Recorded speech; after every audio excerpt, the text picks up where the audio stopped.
and welcome to our new series in the book of Daniel. This week, chapter 4.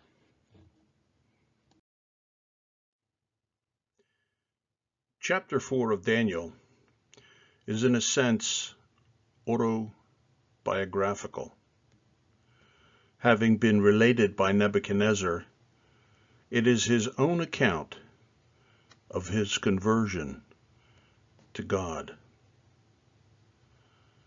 These first 3 verses are a personal testimony that actually belong chronologically at the end of the chapter, because his conversion was the result of those experiences recorded in this chapter.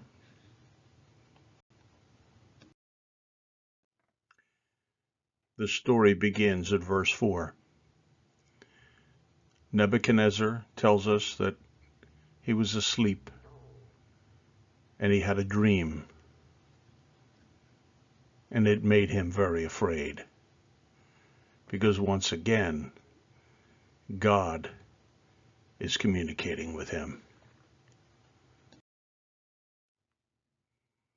He calls all of his advisors, and once again,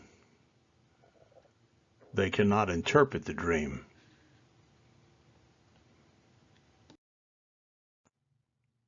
To put this event in perspective, most Bible commentators believe that it happened 3 or 4 years before he gave up the throne. In verses 8 and 9, we are told that Daniel is called out of retirement to reveal what God is showing Nebuchadnezzar.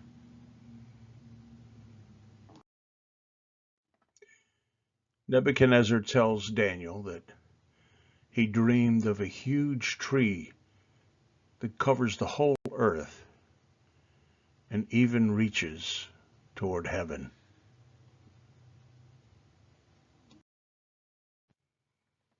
It is covered in leaves and bears much fruit. And it provides the beasts and the fowls of the air with food and shelter.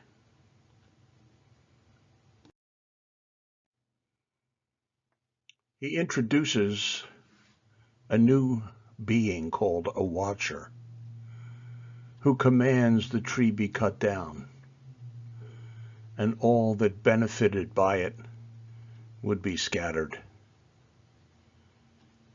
Now, most Bible commentators believe that these watchers are God's holy angels.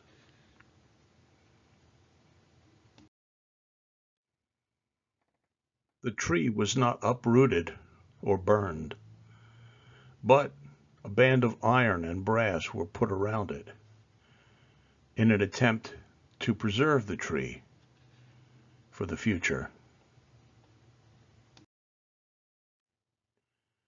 The watcher then tells him that he would be changed and that he would be given the heart of a beast, and 7 years would pass. The watchers announce this decree was from God, and as an example to the world that he is the true ruler of the world, and it is his kingdom. And an interesting revelation at the end of this verse, quote, "And giveth it to whomever he will, and setteth up over it the basest of men." This brings up the question, why would God set the basest of men as rulers in this world? Perhaps it is to turn men's hearts to God.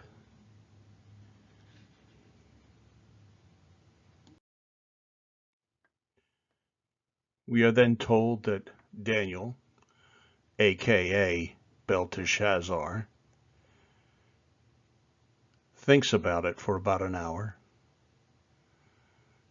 He probably prayed for revelation, and then tells the king that the dream was for those who hate him.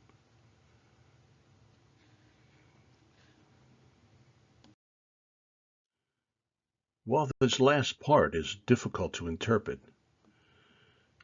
it seems that what he was trying to say is this dream is going to please your enemies.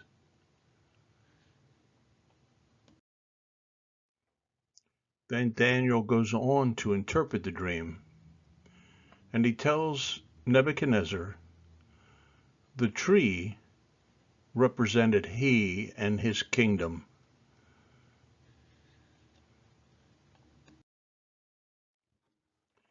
Then Daniel goes on to explain the rest of it. He says that the king saw the watcher and the Holy One coming down from heaven, and that the tree would be destroyed, yet leaving the stump and the roots in the earth. It would be banded with iron and brass in an attempt to preserve it from rotting away.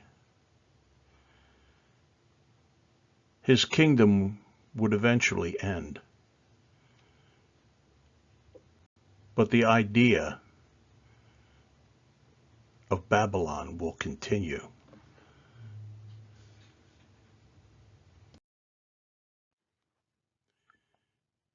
He is told further that the king himself would become as a beast, eating grass and living outside like an ox, being wet by the dew in the field.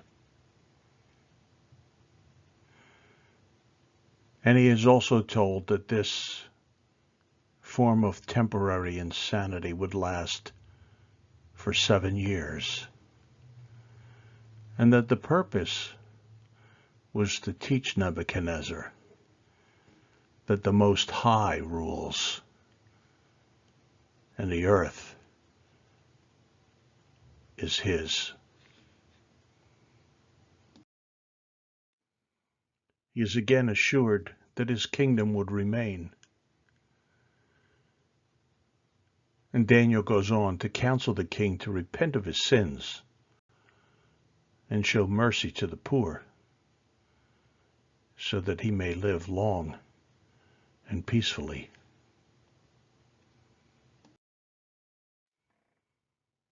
We are told then that after being told the interpretation of this dream, a year passes, and Nebuchadnezzar still walks in conceited self-aggrandizement, not giving the glory to God. And verse 31 reads, "While the word was still in the king's mouth,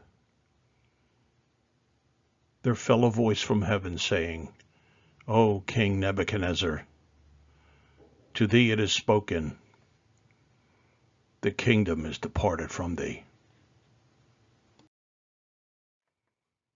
That very same hour he was stricken with madness, and begins the punishment he was warned of.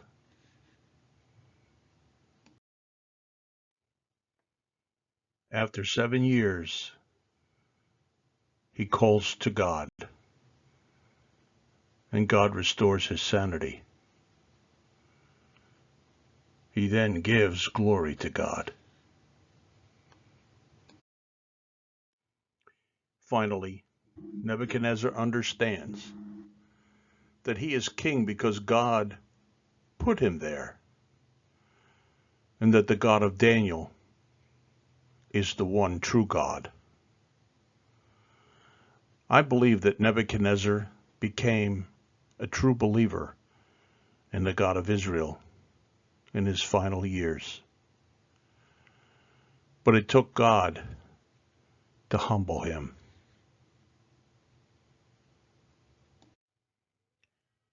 I would like to sum up the lesson from this chapter by a quote from Lehman Strauss's book on Daniel. Beware how you treat the patience and long-suffering of God. If he has been calling you to repent, I urge upon you not to trifle.